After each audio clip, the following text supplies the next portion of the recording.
And a battle was fought there. The areas now that we see the Great Pyramid Complex used to have a stream that ran out to the Nile, the Blue Nile, and all of that area was jungle, verdant, foliage everywhere. Now what do you have? Desert. Check your deserts, and two things they will tell you are lies, and one of them they tell you is truth. First of all, they'll tell you that anytime you see beaches and sandy, this was once an ocean body. That's one big lie. It may have been an ocean bottom, or it may have been fertile black soil that has been so radiated that it now is nothing but sand and nothing will grow on it. So be it as to what happened there. And unfortunately, black people did that. Unfortunately, there was a battle between the giant blacks and the little blacks. And some of the radiation things that happened there are still the fault, and this is why the penalty is being paid on the same land where the horrible thing was done. Let me explain this.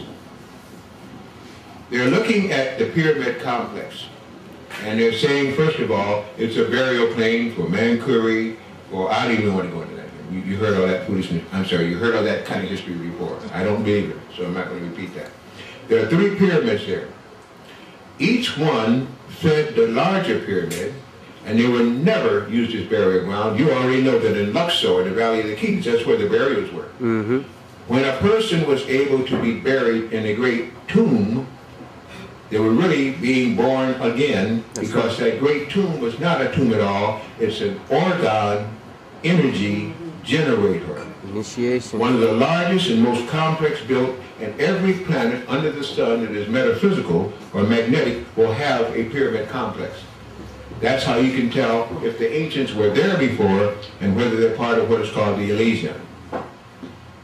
When they talk about the King's Chamber and the Queen's Chamber and the Grand Gallery, you're talking about a structure that can generate orgone energy.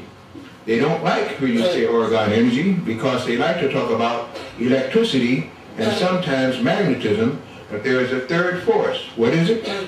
Orgone. That is the ray of life that most of you came in on. That's the ray of life that you need. That's why you now need to have, here we go, organic foods, because you are organic people. You need to have original foods because you are original people. You have to have orgasms because that generates orgone energy, and the birth comes through on that kind of an energy field. Like the crystals are now coming in called our children. When you begin to get that kind of a generator, you now can align with other planets and other systems that have that, and you form a link.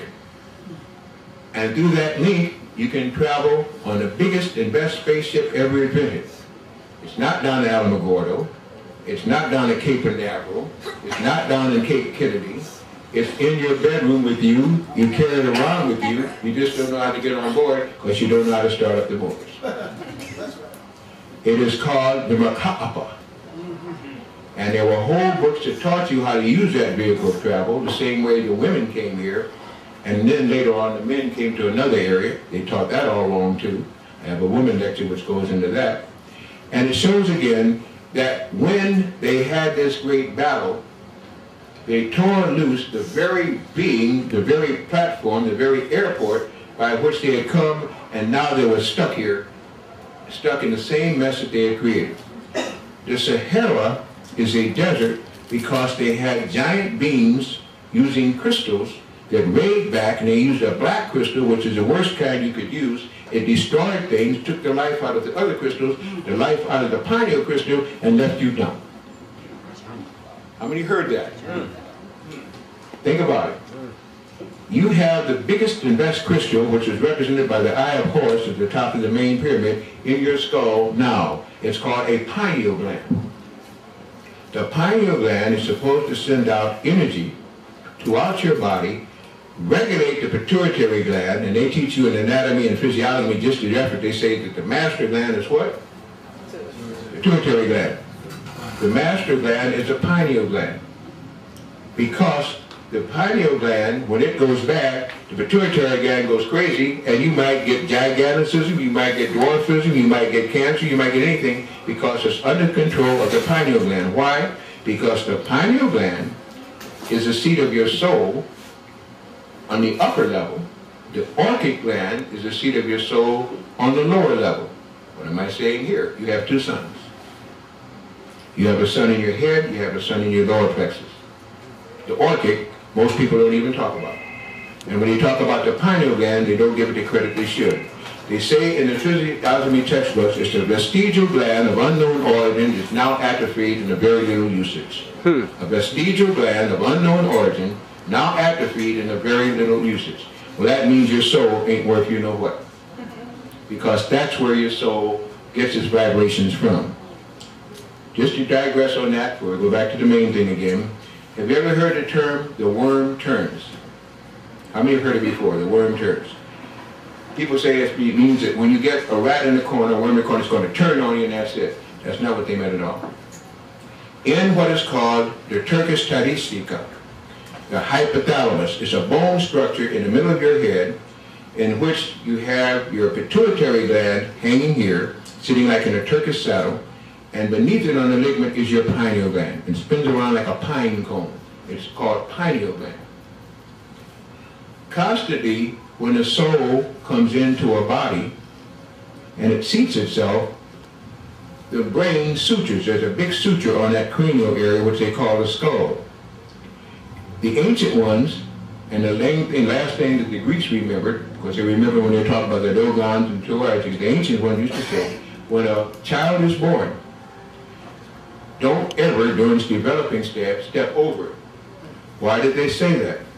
Because when the soul comes into a body and seats itself well in, the skull closes, it sutures. Now you're locked in for a lifetime, whatever that lifetime will be. Before that time, when it's open, souls can come and go, the soul is still making up its mind, and it can be free to go and come. But once it sutures, that's it. And if you notice in all anatomies, back on white skulls or what, whether the pigmentation's there or not, you see that little suturing. That's because it is closed. They've had all kind of ways to explain that. But once it's locked in, you're now seated. When you leave in death, or you leave in astral flight, there's a little opening that you can begin to create again, and your soul can come and go. That's what's called a passage. Why did I throw all that out? Because it means that since you are not the body, every so often you have to leave. When you have to leave, you call it sleep. And you have to go to sleep probably every 3.5 days, or you will sleep standing up, you'll sleep driving a car, you don't know what you're going to be, because you are not the body, you have to come out of the body. In the Great Pyramid, people came out of their bodies that were selected at will. Not in sleep, but in total awareness and awakeness. The King's Sepulchre was when elite people who were able to go and raise a Merkaba would lay in the sepulchre, guard their body, and they would go on flights to the end of the cosmos, to wherever they wanted to, while still having the physical body here, and that was called raising the great ship Merkaba. That's where we get our word van. Merkaba. The vehicle of light for the Ka and the Ba, the spirit and the soul. And that way, that person could go out, tell you what was happening before, come back, give you instructions, see if you're still in unison, if you've learned anything in your school here on Earth, and were you ready to go back and forth. When a whole planet, people could go back and forth, then the whole planet can move. What did he say again? The man talks so much crazy stuff. Oh yeah. A whole planet can move. When its unison are together, then the planet moves.